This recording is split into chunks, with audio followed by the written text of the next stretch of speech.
about his artistic journey from urban sketcher to animated film producer. Scott Christian Sava is an animator, illustrator, director, writer, producer, and part-time hobbit, and we'll get into that. Over the past 20 years, Scott's work has brought some of the world's most beloved characters to life in film, television, comics, and games, from Casper the Friendly Ghost to the Mighty Morphin Power Rangers to Star Trek and Spider-Man. Scott has worked with Disney, Universal Studios, Nickelodeon, and more.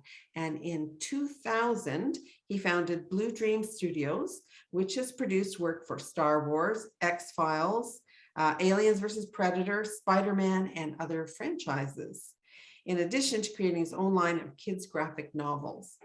The studio's first feature film was called Animal Crackers, and it's now available on Netflix, and you should really watch it because it's super cute and super fun and really very well done. And it was the summer of 2020's #1 animated movie in the world. So congratulations to Scott. Scott, can you come in our call?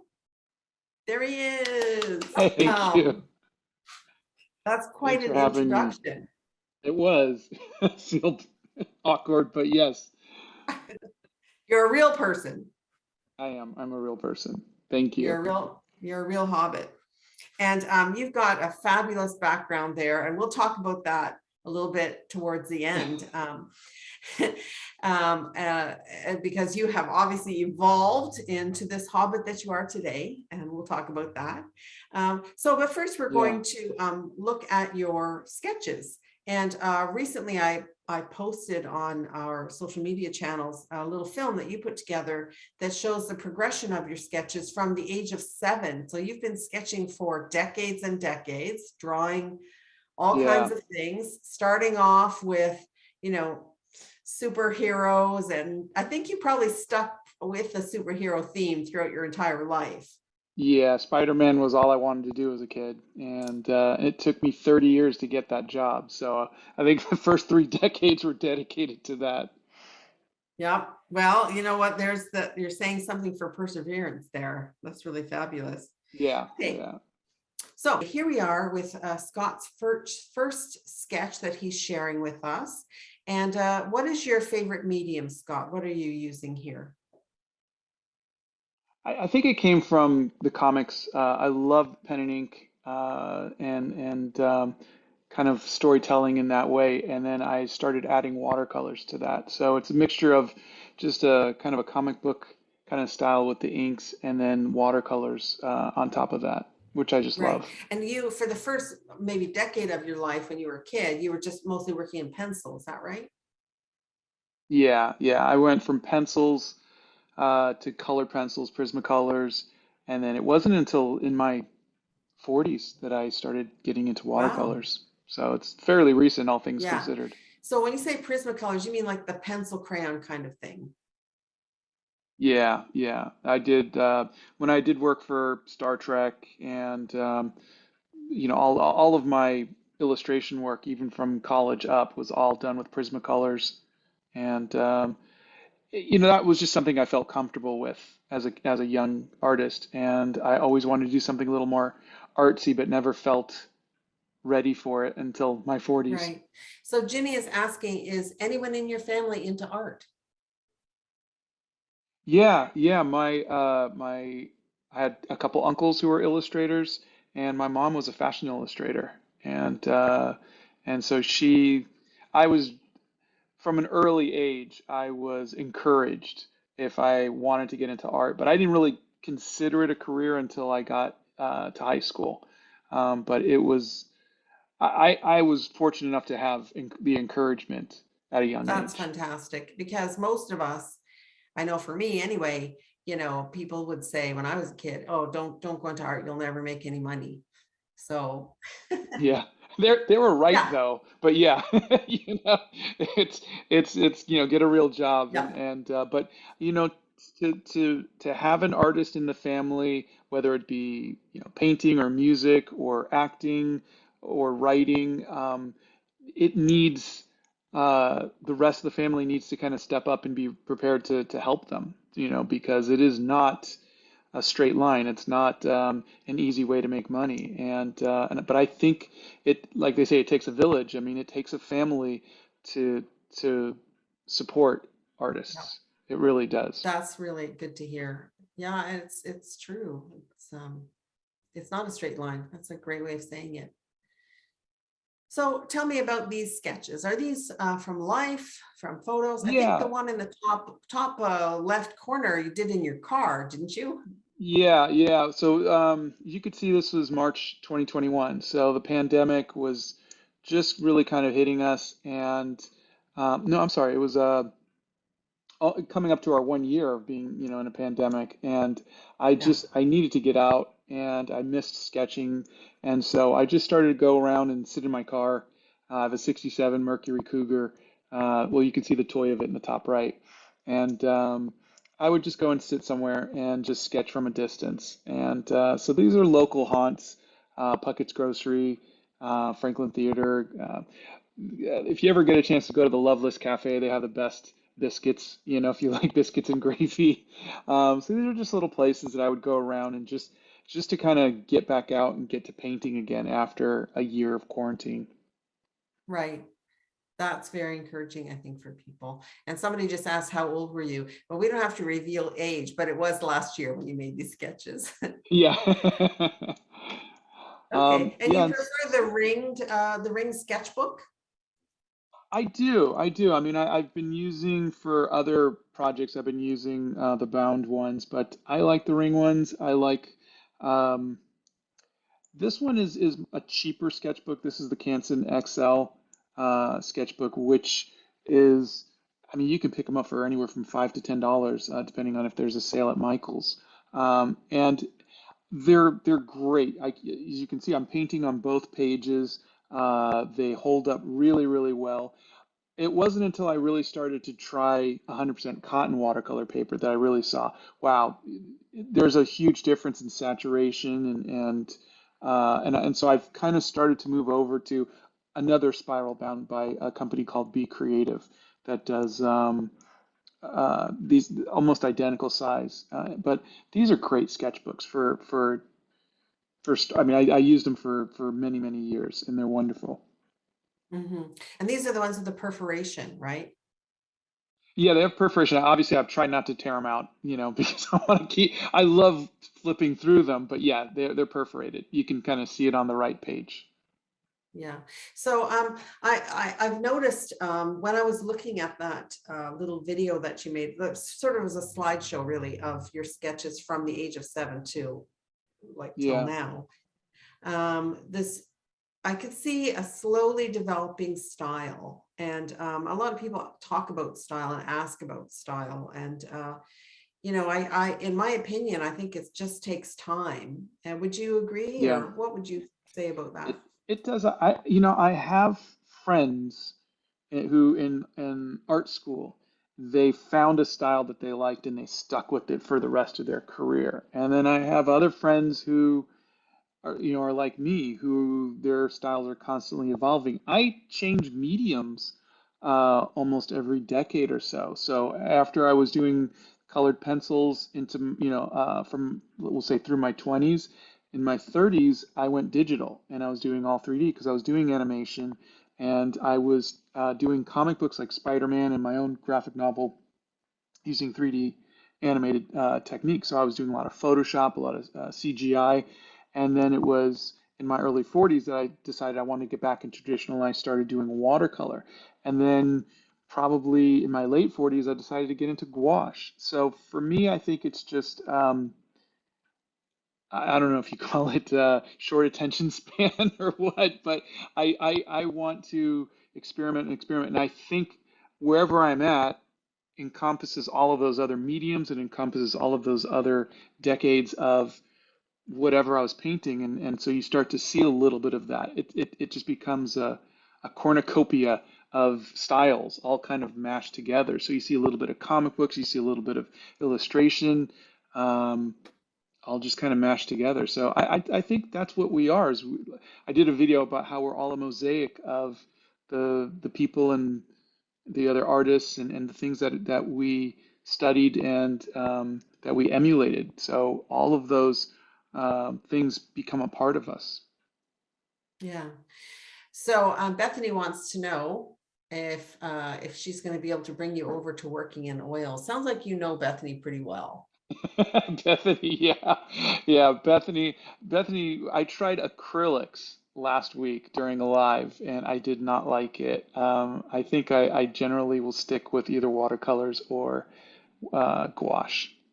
Yeah. Well, acrylic dries unbelievably fast. Like there's hardly time to think about it. You Yeah, have to just know what you're doing. Otherwise, it's dried before you have a chance to work with it.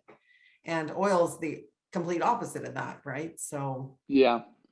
yeah. I was blow drying the acrylics. It wasn't drying fast enough for me, which is why I will never Okay. go to oils. I don't want to wait, 3 years for the oils to dry. I don't like to wait 30 seconds, so I want to Hey, move on. yeah. Okay.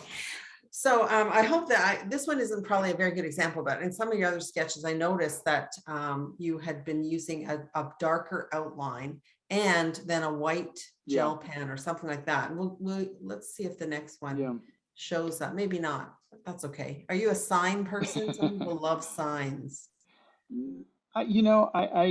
It's funny because I don't even like architecture. I generally draw people, but when you're out, it's funny when I'm out, I people are always moving, so I draw places, and Yeah. signs are so interesting, and I think the colors and the designs are just so fun. Cool. All right, there we go. So I'm seeing like Yeah, two this is a different little, sketches on one page. yeah.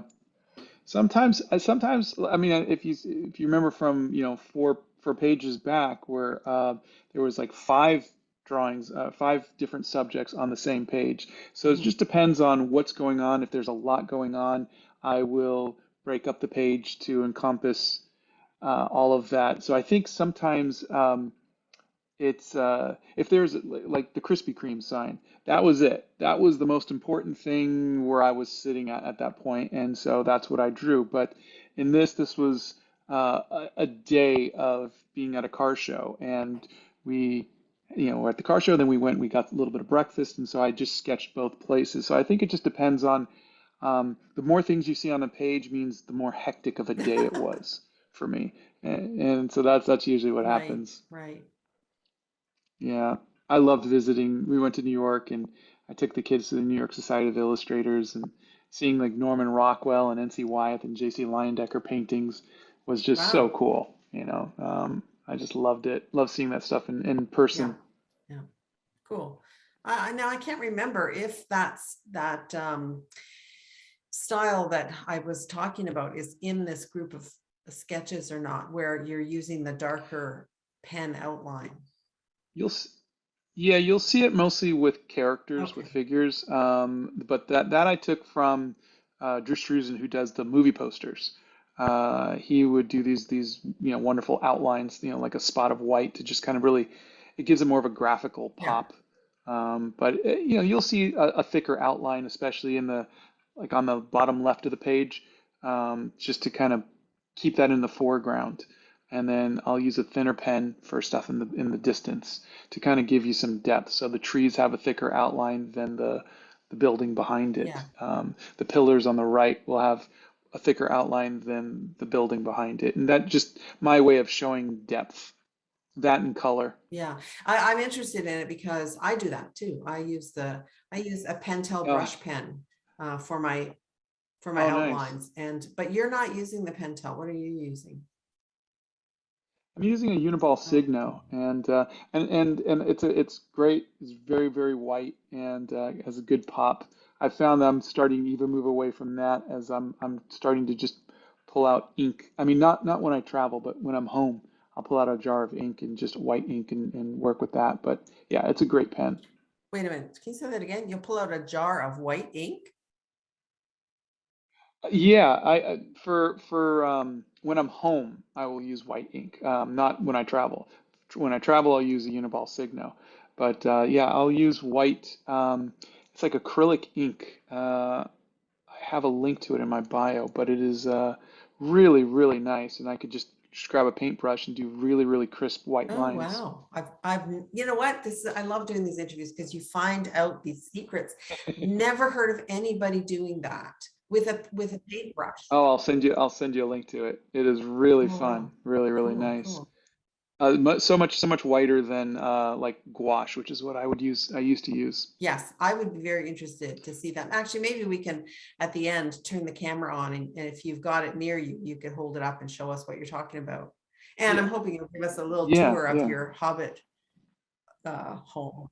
As best as I could from the confines of the webcam, but yes, I'll be happy Okay, to. so sketches are very crisp, they're very clean. There's no, I'm not seeing any hesitation with the lines that you're making, the mark making. It's all very confident. Do you start off with pencil? Yeah, yeah. So you're not seeing all of the pencil sketches underneath of it, because I work with a 4H pencil, a very hard pencil that I can just erase. But I, I've I've really had to learn to let my lines be not straight, and be okay with, like, when you first start out, you get really upset if you look at the corner of that building coming, the vertical line. It bows out on the right because just, as I'm drawing it, my hand just kind of wiggled a little bit, and I used to get really upset. And I even brought a ruler with me, but I trying to embrace, as I call, the wonkiness, and just embrace the looseness of lines and let it be a little bit more freehand and a little bit more loose. And I think that's been really good for me to not Yeah, I'm not an architect, I'm not a technical artist, and to just kind of let it be more painterly and let them be a little bit more not perfect. I absolutely love everything you just said. So are you using a ruler then? No. No, no. These are just Yay. freehand. Perfect, because I have a strong opinion about rulers, and that if you use a ruler to make a straight line, you're going to end up having something that looks like an architectural schematic, and it Yeah, loses all its charm. yeah. So that little bit of wave in your vertical line there in the corner of the building is what makes the sketch charming, in my opinion. Yeah, Yeah, it's funny though. I'm still looking at it going, it's wonky, but yes, I one day know. I will feel confident enough to change the word wonky to charming. But for now, yeah, Wonky it is is some. charming. Yeah,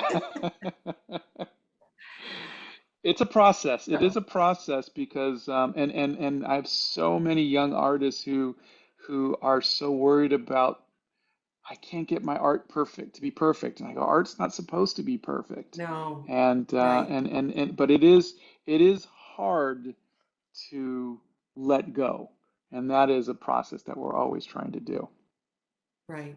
So a couple of comments here. Jenny is saying that you used the white line on the sketch, a few sketches earlier where you were getting vaccinated. Oh, She okay. noticed Yeah. that. And also Nora is asking, did you say Uniball Signe for the white Signo. pen? Signo. Signo. Yeah. Okay. And that should be in the link that you provided too, with all of the art supplies. I didn't provide so that Okay. link for art supplies is for your upcoming Ah, sketch workshop vacation in Venice. And so these people who are on this call might not necessarily have seen that link, but we can okay. certainly direct them to it, to your Okay. list of favorite art supplies at the end of this interview. So yeah, people, if you have any questions um, that you'd like to ask Scott, we are here to answer questions. We'd be happy to answer questions. And so where are we here in this sketch, Scott? Oh, so yeah, we drove out west last year to go visit our son at school, and we stopped in, this is Utah, and it was like being in Mars. It was just amazing. The rocks and how are these things still standing? So, Yeah. God, we were only there for a day, and I think I filled up 6 pages. It was just, it Wow. was one of those things where, there's just so much. There's just so much. And the shapes are so interesting. There really are. There really are. And I love getting into all the little little details of the rocks and whatnot. But it is just so fun, and I love the reds of the rock, and just amazing. Super cool. So Bethany has posted your usual daily art supplies as a link, but I'm not sure that other people can see that link, Bethany. I'm sorry. I don't know that other people can see each other's questions.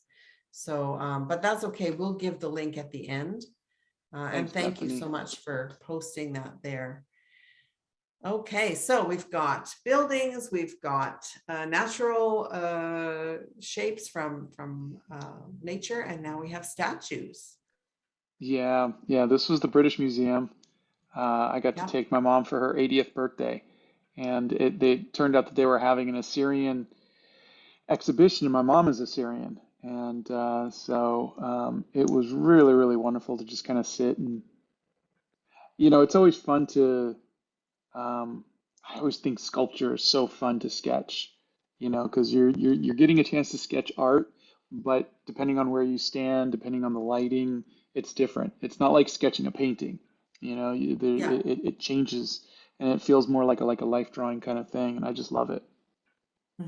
Oh no, super fun, especially if it's a figure, because then you can actually sketch it and really look at the shape, and they're not going anywhere. So Yeah, I exactly. love sketching. I agree. I love sketching sculpture. And you can see Um, the Uniball Signo is right up above, and this was actually done in the hotel room. So you can see because we had stopped at Harrods at one point, and so what I do is it's very rare that I will have a chance to sit and finish an entire sketch from watercolors to pens to inking. The whole process takes about an hour, but if you're walking through a museum just this alone would have taken me 4 hours. And you have a whole museum and you're traveling. And so what I'll do is I'll do my best sketch. Sometimes I might get to the inking, and then when we get back to the hotel room, I'll finish it up. And so this was a shot of me just that I took, from the hotel room as I finished up that night. okay, cool. So I think you answered Ken, my buddy Ken has asked, how long do you take to draw something like the rocks in the other 5 pages? I think you probably Yeah, I answered try to I that. try to keep it to about an hour, hour and a half per page if I can, and I want to keep them loose. I don't want to get into too much detail. Um, I would rather, like I said, if there's a lot going on, I'll rather make tiny little paintings or do multiple pages rather than try to cram a lot of detail into one image. And I want to keep them loose. So for me, having a time limit is really what's helping me kind of find that looseness. Right. And so Ginny is asking if you would mind telling what you're traveling, what are your traveling ink pens? Oh, it's the you can see on the very right. Don't look at the other. The green and the brown ones are just writing pens that I was kind of trying out. But the blue one is a zebra brush pen, and that is my favorite. They are You can get them at jetpens.com, and they are brush pens. So I could, if I go very lightly with the tip, it is a very, very fine point, and if I push down, it gets thicker. So it's just like painting with a brush, and they're wonderful. They're waterproof, which means I could do all of my inking right on top of the pencils, erase the pencils that are still there, and then paint right over it. And you maybe lose 5 to 10% of your opacity on it. It doesn't, they're really, really very sturdy, and I like that. So I remember that you somewhere I read that you were using the zebra fountain pen, and I was like, I've never heard of that. And I went to the store, went to a local stationery store, not an art store, and I just found it. And here in Canada, it's called the Staples.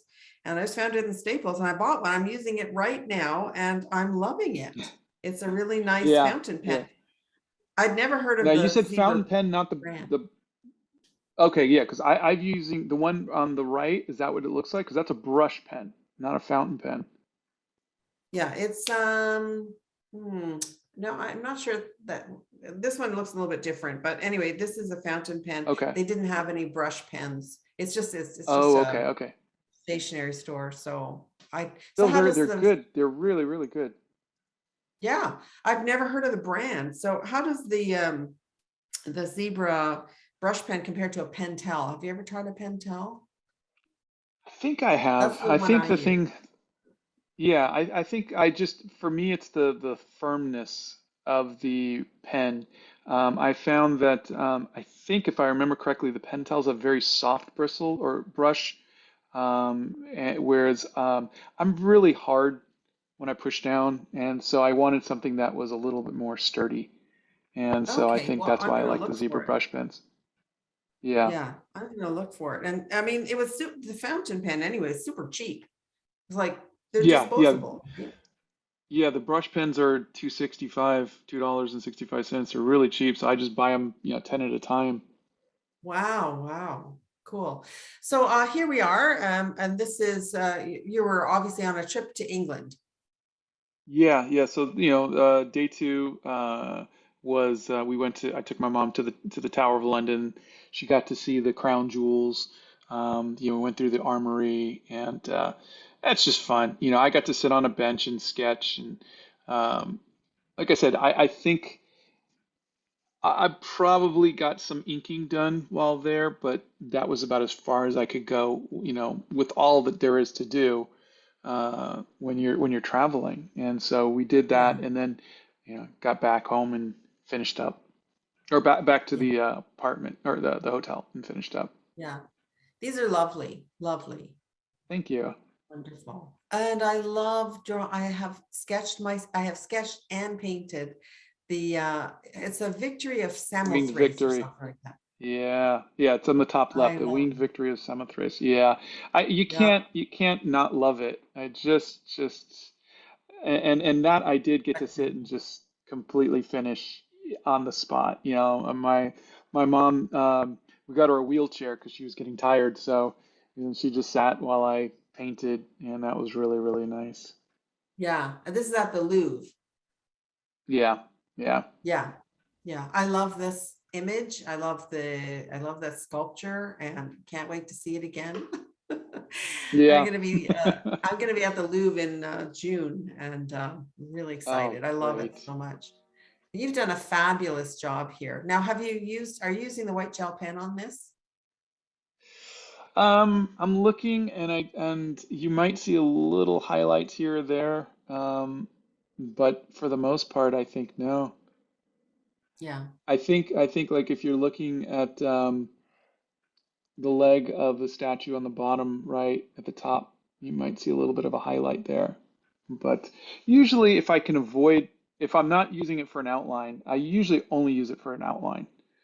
Okay. And so if for whatever reason I decided not to do an outline, then I probably don't bring it out. Let the paper Yeah. be the white. Yeah. And Jenny is saying that she loves the framing that you've done on your sketchbook. And I'm thinking this probably has to do with the fact that you are a graphic novel person, right? And Yeah, for me, comic books. I like to, yeah, it's a comic book kind of feel. So for me, I'm trying to um, tell a story in a little ways, and like with the statues on the right, there was, that's me sketching. I'm sure you know where that is because that's, I'm Yeah, sketching the that's right by Winged the Victory. Nike. Yeah. Mhm. Yep. I think I sat in the same spot. Yeah, Yeah, it's there so she is. beautiful. Yeah, and huge. It really Cool. is. And this is the Musée d'Orsay. And so, yeah, I mean, you'll see that I was using the the architecture as part of the framing process. So, Mhm. that was the ceiling, kind of has that cool pattern and the arches and everything. And so I was just kind of using that as a framing process. And I just kind of just um, I did a lot of comic book covers, Star Trek and whatnot. And so you start to say, okay, this character is going to be larger, and then you kind of just frame stuff differently. And sometimes it works, sometimes it doesn't. But I think it's so long as you don't take yourself too seriously and you just go, it's just a sketchbook. I Yeah, think, like it's not the cover of a magazine, and that's what I got to keep telling myself. You can see a little bit of the white outline on the Rodin on the right. yeah, yeah, yeah. Cool. So I'm thinking, as I'm looking at these, so Scott, we're going to have to make a little session when we're in Venice to show like a little tutorial about sketching people, since that really is your forte. Yeah, yeah. It's statues are just as good, because They they sit are. still for you. And I'm pretty sure there's a That's few right. good statues that we can sketch. Yep. But yeah, this was my trip to Valencia when we were working on the movie.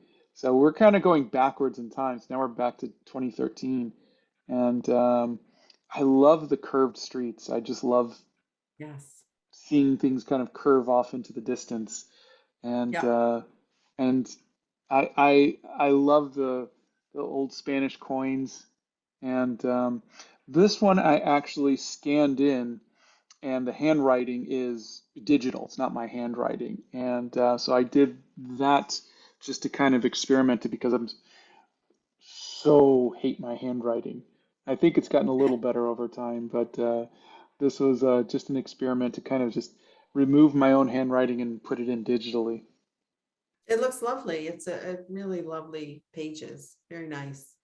No, Wonderful. thanks. I love the street scene as well. And I just did one very similar to this when I was in Avignon last week and had the Oh, time of my life. Honestly, so much fun. All right. So now oh we're getting gosh, into a yeah. little bit more. We have a few images left to go. Are the last images that are in this file, Scott, about animal crackers? I think so, yeah. And so, again, I mean, I had the chance to work on a movie. This was me sketching John Krasinski, while he was performing some of the lines for our film, and it was really really fun. They're very loose, they're very rough. Um, I don't know if they capture him perfectly, but they were fun to do. Yeah. Well, And now in again, this this is a case, it's not a digital. statue.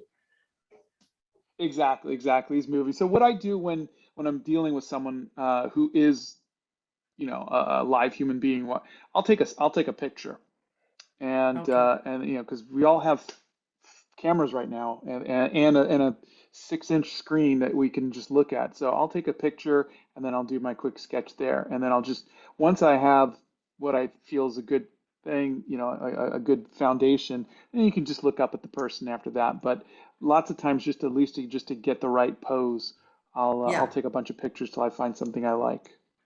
Right. Right.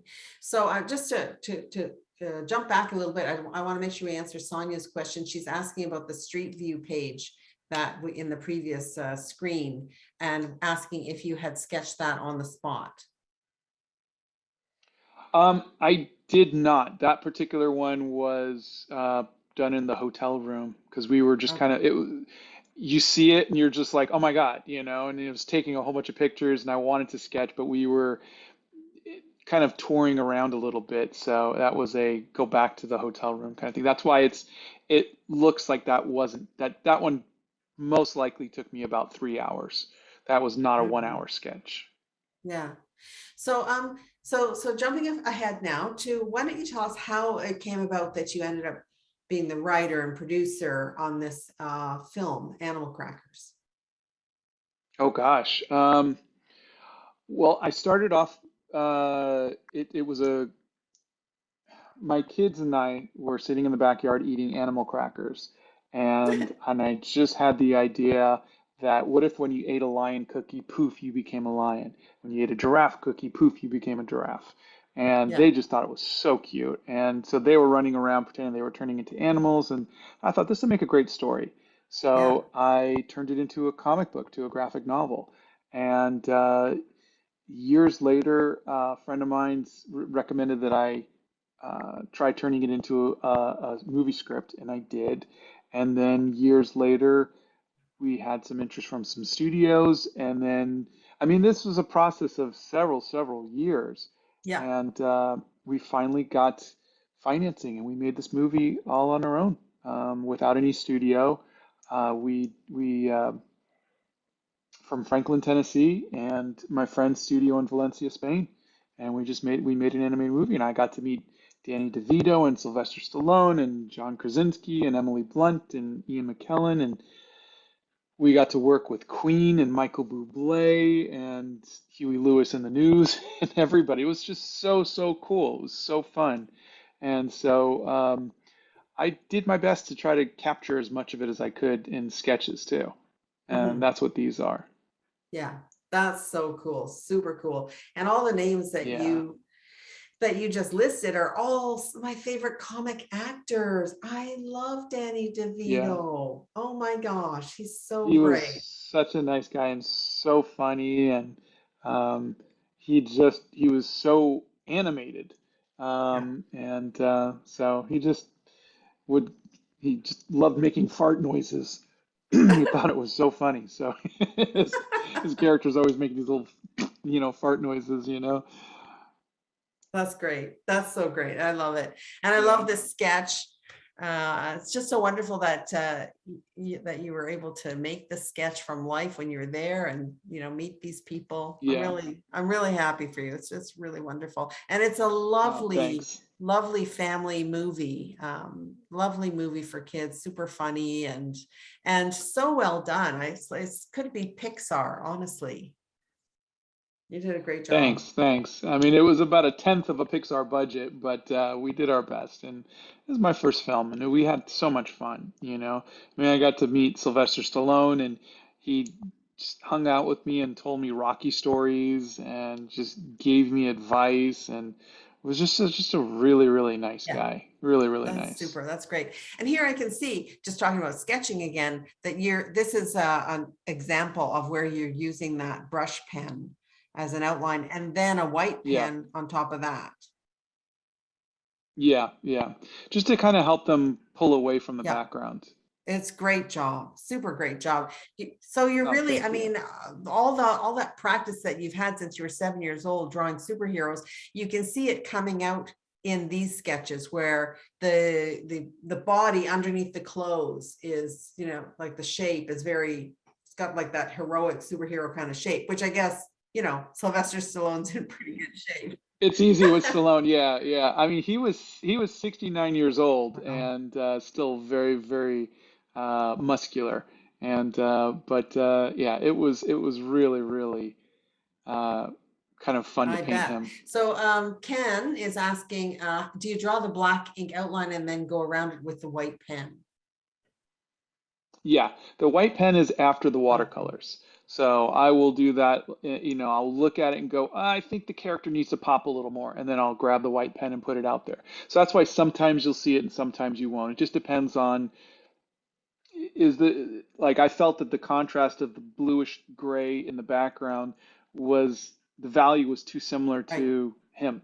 And so I thought he needed just a little bit of Yeah. separation. Cool. But you see, I'm not using it on the lower Right. ones. Right. Super cool. Okay.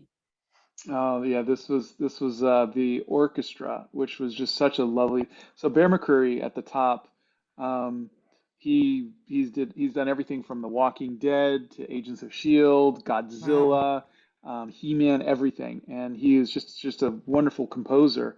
And my son Logan, who you can kind of see in the bottom or in the middle right, the back of him at least, he was. God, he must have been 14 at the time. He was just enamored with music scores, loved all the different music scores and everything, and was just a big fan of Bear. And he was he was in junior high at the time, and when Bear was recording in California, and so he invited us to go out, and I told him that Logan couldn't make it because he was in school still, and so Bear, knowing how much of a fan he was, rescheduled and put and did the he moved the entire session out to Nashville. So that way my son Logan could come out and watch him after school each day. What? And he would come out and he would just say, "Hey Logan, what do you think of this? What do you think?" And Logan just he would do his homework, there while he's listening to it, and then he would just go and just sit at the window and watch. And then afterwards we'd go to dinner and Logan would ask him a bunch of questions and it was just the most Wow. amazing thing. And to this day, Bear still sends him CDs, of all of the movies that he does and signs it to him and everything. He's just the sweetest thing. Just so Some amazing. And people are so kind and so generous, yeah, honestly. yeah. It's it's That's it's really it's just nice. you can't put it into words. And No. I just so yeah. So to capture, these sketches were done over, period of 5 days. I would, kind of doodle them and then come back and do this and that or whatever. But all from, I would snap a photo and because they're moving. Everybody's moving, and like the middle one is. I Right. saw, we had a friend of ours who was just explaining how music is read because we're not a musical family, and so he was explaining that to my wife and my son, and of course the violinist and everything. I'm just taking pictures and just going from there. But it was just really, really um, so amazing to just watch that kindness. Yeah. It's so great for you that you were able to, first of all, create the story, write it, produce it, and then you're able to actually sketch while it was being Yeah, worked on. That is yeah. fantastic. You're very lucky for you. Yeah, it Wonderful. really was. And so the thing is you'll see that my characters will look very it looks like I'm using a photograph, because I am. And so but you'll see like when you looked at the like the John Krasinski ones, were much looser because I was sketching those from a little more from life. Right. And I was a little more in the moment. These, because it was an orchestra and you're there for several hours, I just had a little more time to just kind of just fine tune it and get them right and everything else. So I think a lot of times just some of the pieces, when you're a little more rushed and a little more spur of the moment, and some of them, when you really have time, you've taken a good photo or whatever it might have been. Like obviously I couldn't have been sketching sitting right in front of this person who's playing the flute, Right. so it's like, you walk around, you take a couple pictures and then you go back and you sketch while you're behind the glass and you're on a table and you have a little more time. Yeah, yeah. I mean, so a lot of Studio 56 followers are urban sketchers and a lot aren't as well. And so I Yeah. personally don't have a problem with sketching from photos. I do both myself, so it's fine. Yeah. It's whatever. There's, Yeah. like I tell everybody, there's no such thing as cheating in art. So it is just you use what tools you have. And I love to draw from real life. I love to sit in a car and paint something, or I love to sit in a cafe and paint. But I just know that you don't always have the time to, especially when you're visiting someplace for, you're only going to be there for 3 days and you need to see as much of it as possible. You don't want to make everybody sit and wait while for an hour while you just study one particular thing. And so sometimes you just got to just do a quick sketch. So at least you could feel like for that moment, even if you take 10 minutes to do the pencils, you were there, you studied it, take a photo, move on and finish it later. And sometimes that's the best you can do. Yeah, that's right. So this is our last sketch, and so Scott, um, congratulations on really a wonderful career that you're enjoying and Oh, making this thanks. film. I feel so proud of you. I know how hard it is because I've done Thanks. some screenwriting myself and had an agent and all these things, and it's really tough to actually, you might have an idea, you might have a story, you might have written the screenplay, but getting it into production and having a film at the end is it's a It's lot like of winning the work. It's lottery. very, It, it it, is. it Yeah. there's so much, when I would talk to um, like Huey Lewis or Michael Bublé, and they were saying, Scott, it is 50% talent and drive, and the other 50% is luck. They said Yeah. there's a million other just as talented people as us, that just never got their break. They didn't Yeah. have that break. So it's so many people, actors, musicians, writers, artists, they feel like it's their fault. They didn't work hard enough. They weren't talented enough. But if you ask anybody in the industry, they will tell you that talent and hard work can only get you halfway there. You need Yeah. that luck. And there's nothing you can do about why it's luck. You can't will luck to happen. And so Mm. with getting animal crackers made, we just got lucky. That's Yeah. really all it was. And I always get a little disappointed when people who are in that position where they got lucky look down on people and say, well, you just didn't try hard enough, or you just didn't work hard Oh enough, or yeah. you're not talented enough. No, it's not. There's that luck factor of knowing the right person, being in the right place at the right time, whatever it Yeah. might be. But there's that. But so that's why I try to just do the best you can with what you have, and then the rest of it's, up to luck. Yeah. Yeah. You know what? That's uh, so self-aware of you and so kind of you to say that, because especially to everyone who's watching, a lot of people have tried to make a break into some kind of career like that, and a lot, and Yeah, not been able to make it, and then run across people who were very smug because they were successful, and I do 100% agree that sometimes it's just a lot of luck, in addition to a lot of talent and a lot of hard work. So hard I'm work. super Yeah, happy for you that you were able to do this. So thank you. changing the subject slightly, um, what what's going on in the background of your room right now? Scott, can you describe? I know what happened there, Yeah, but maybe you could tell people I about your office studio. yeah. So this was our basement. This was my art studio, and we found black mold in the closet, and it had like the whole place had the rugs had to be taken out, everything had to be stripped out. And my friend, who is a contractor and a very talented, um, on top of contractor, he's a very talented like architect and designer, and loves movies. He says, Scott, he goes, you're always calling yourself a hobbit because you don't like to leave the house.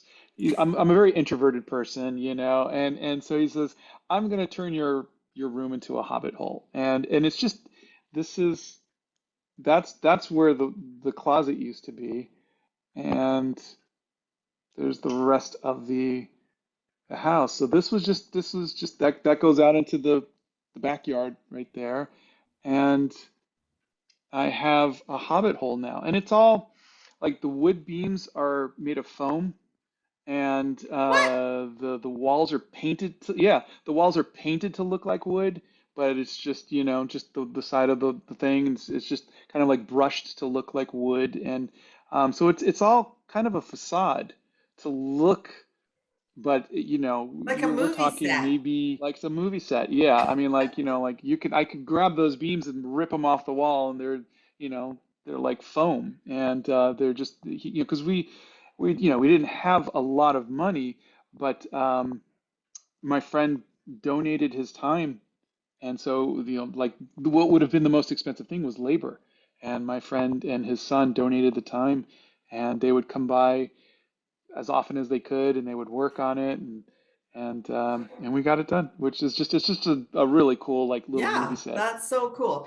And the reason that you have Yeah. this Hobbit theme in your basement is because you're a big, Like I said, I'm not a like I'm a bigger Spider-Man fan. I mean, yeah, I was, but it is. I think it goes to my personality of as I've gotten older, I just appreciate the comforts of home, and I like going on little adventures. Like I like to go out and paint, but then I want to come back home, and so there's just that Bilbo Baggins kind of feel to it. Also, I got this is the ink. oh, Dowler Rowney, and I do have a if you go to I could send you a link, but there is a link in the bio on my like Instagram and everything else. But it is really good ink. I think it's acrylic based, and you can just take a nice fine brush and you can get really nice lines. The thing about the Uniball Signo is it's great, but it is Yeah, singular thickness. You can get no variation. If I want a thicker line, I go right. to that. Okay. But I haven't found a way to bring this with me, like when I'm traveling, because that's a lot of there's a lot Yeah, of ink. you have to give up your face cream or something in the Yeah. little bag. So if anybody has any more questions for Scott, Deborah says that she has seen that ink at the Curry's art store, the Daller Romy ink. Do you have Curry's in the States? Curry's art stores? Oh, it's a Canadian Oh, thing. Yeah, cool. anything? Okay, good. Any other questions for Scott, you I guys? yeah. I know this, so how can people get to know you a little bit better, Scott? You've got a TikTok. With TikTok and I've got a YouTube channel I think are my most popular, and I think I'm a little more active now on YouTube. I just kind of joined up about 2 months ago, and I'm really enjoying it. And um, yeah, I don't consider myself a teacher. I consider myself a fellow student, but I do like helping people out, explaining stuff. I'm really surprised by um, the younger generation. They have no um, they have no hesitation in asking anything. Yeah, My generation, we figured things out. It's like I never asked another artist, how do you draw an eyeball, or how do you draw yeah, hair, or how do you use watercolors? I've never asked another artist these things. I just kind of figured it out myself. Um, yeah, but I think just the age that we're in, these younger artists, they will ask everything, which I'm doing my best to try to answer all these questions as best as I can in 1 minute, the 1 minute kind of right. time frame. But it's been really good for me to kind of uh, find a way to tell those stories in a short way. But also, I think I've kind of put myself, how would I answer if my kids asked me that? And so that's kind of how I'm answering it. So I try to do it with joy and a smile on Yeah, my face, and but again, I try I always look at myself as someone who's learning along with you rather than someone who's teaching. That's just how I see it. that's such a refreshing attitude, Scott. I'm so glad that I met you. It's just wonderful. I really like that. Thanks. Ginny is saying, I'm so thrilled to hear Scott. I'll look for you on YouTube. So just to explain, your YouTube channel is Monday, Wednesday, Friday, right? And it's a live stream? Well, YouTube is I'm posting every day. I'm posting videos every day. But I will Okay. go live Monday, Wednesday, Fridays at 9 a.m. And usually I'm painting either in my sketchbook or I'm working on something. Last Saturday, we've been doing Saturday at 7. These are all Central Time. We've been doing Saturdays at 7, and last Saturday I begrudgingly tried acrylics, and that was kind of fun. So I think maybe Saturday is a little more fool around and kind of see what I do. But usually, I will paint something. My wife will read the comments because we do get a lot of people in there, and then we just I think it's just been really good to answer questions and meet everybody. And people will ask about the movie. They'll ask me, how do you draw this or that? And sometimes I can take a break and pull out a piece of paper and I could sketch and do those kind of things for them. But I think for the most part, it's become kind of a social thing, and Yeah, I think that's been wonderful. yeah. So Ken is asking, can you view the live YouTubes later? Are you able to Yes, watch them they're later? all saved and you can watch them. There's a live playlist and you can watch them all. Yeah. So what I notice about your TikTok account is that it's packed with learning material for people. Little videos. What's the average length of Yeah. those videos? 1 minute. 1 minute is and same with the YouTube is I keep them to 1 minute. The lives are obviously an hour and a half, but the Yeah. all of those videos I try to keep to under a minute. Okay. And so what I saw on your TikTok when I went there was Oh my gosh, so much really good content, you guys. So look up Scott's, it's called, what's the Scott Oh, I Sava, think right? it's yeah. Well, I think on YouTube it's just Scott Christian Sava, and on TikTok it's S Sava Art. S Sava art. Yeah. Because what I saw Yeah, there were short videos about how to draw eyes, how to draw ears, how to draw hair. And and I kind of we're kind of jokingly said how to draw everything you wanted to know about drawing eyes in under a minute is jokingly, like how can I tell you everything I know in under a minute?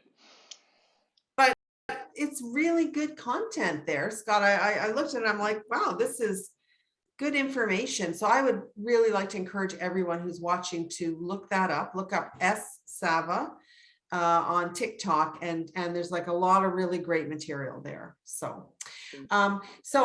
Ellen is asking, what are you most looking forward to about Venice?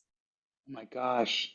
Um, I I really, what I'm looking forward to, I know this is silly, is the fact that we are actually going to be dedicating time to sit and paint. I never get to do that. It's, like if it was just me and my wife, we'd be like, okay, now we got to go see this. Now we got to go see this. Now we got to go see this. Yeah, Whereas we're actually putting aside what 3, 4 hours, whatever, every morning to sit and paint. And I think that is now, ironically, I think I probably won't be doing painting during that time because I think what I'll be doing is maybe a quick little demo and then walking around and talking to everybody and seeing how they're doing. And that's at least yeah, I was trying to think about how I would like to do it, and I was saying I could paint at any point, but if there are going to be people there, I kind of want to see how they're doing and talk to them. And I could always have an extra sketchbook that we could do like little drawings and stuff. But I think that's the whole point of that, rather than it be, hey, everybody watch me paint. I would rather yeah, everybody else is painting as well. Because again, I have no problem taking a picture and when I go back to the hotel painting it, and so I think that's the ironic thing is I'm actually looking forward to having the time dedicated to painting, but I probably won't because I'm going to be focused on everybody else. I think you will have time to make quite a lot of sketches as well. So just Yeah. thank you, Ellen, by the way, for that nice segue into talking about Venice. So just to let everyone know, Scott and I are planning a vacation workshop in Venice in October. Our dates are October 3 to 7, and we're super, super excited. There's going to be 5 formal art classes, right in the streets, and but there'll be like lots of other chances to sketch as well. And so we're going to be strolling the streets, climbing the towers, exploring the Doge's palace, sketching the winged lions. We are going to ride the vaporettos along the canals, and you know what, you will never get me off of those because I love those. I know it's just like it's like a city bus for the Venetians, but for me, I'm like surfing. I'm like the breeze is in my hair, and you get to see that side of Venice. And I love those vaporettos. We're going to peek into the prison, the Doge's prison, and we're going to tour the oldest ghetto in Europe, which is super cool. And we're going to have a blast just sketching as much as we can in that Yeah. magical city. And so if you're interested in joining us, and we hope you will, go to www.studio56boutique.com, and you'll see it there in the pull down menu called travel workshops. And I hope that you will join us. That would be super fun. And Yes. yeah, Yes. anything more to add, Scott? Well, no, I am going to be watching Stanley Tucci talk about Venice. I think he's doing his going around talking about the food because everybody always says I look like Stanley Tucci. So You do look I'm like Stanley Tucci. I'm not even wearing my Stanley Tucci glasses, but yes, if I take my hat off and I put on the right glasses, yes, I can pull off Stanley Tucci. So, and coincidentally enough, he is John Krasinski and Emily Blunt's in-laws, and What? because he's married to Emily Blunt's sister, yes. So I know John and Emily, and so I'm like, at some point, I've got to get a picture in the same. I've got to meet, Me? like I was working with them when I was 48, 49, and then when I hit 50, my eyesight went boom. So then Oh, I tried on glasses, and my wife went, "Oh my God, you look like Stanley Tucci." So it was just one of those like Superman, Clark Kent type of situations. And you do look like but yeah, Stanley so Tucci. well, I'm hoping that we're in production on Animal Crackers 2 by the time we do that, and then maybe we can, if Stanley is there, maybe we can have him do a surprise visit. That would be kind of fun. So That would be fun. that's what I'll be working on the meanwhile. That would be really fun. Well, you know He what? We likes food need a to lot more than ask I him. do. Ask him if he'll meet us in Yes, Venice. that's what we'll do. That'd Yeah. be okay. Well, anyway, thank you so much, Scott, for a wonderful interview, for sharing your art with us and sharing your life and your story about Animal Crackers. I hope everybody will tune in and watch Animal Crackers on Netflix. It's there right now. It's super Netflix. fun, super family friendly, and it's a lovely, lovely movie. Really well done. And thank you so much, Scott. Oh, thank you, everybody. Thank you, Brenda, and thank you, everybody, for stopping by. I hope to see you in Venice. Yeah, hope so. All right. Thanks, everyone. I hope you have a wonderful day and keep sketching.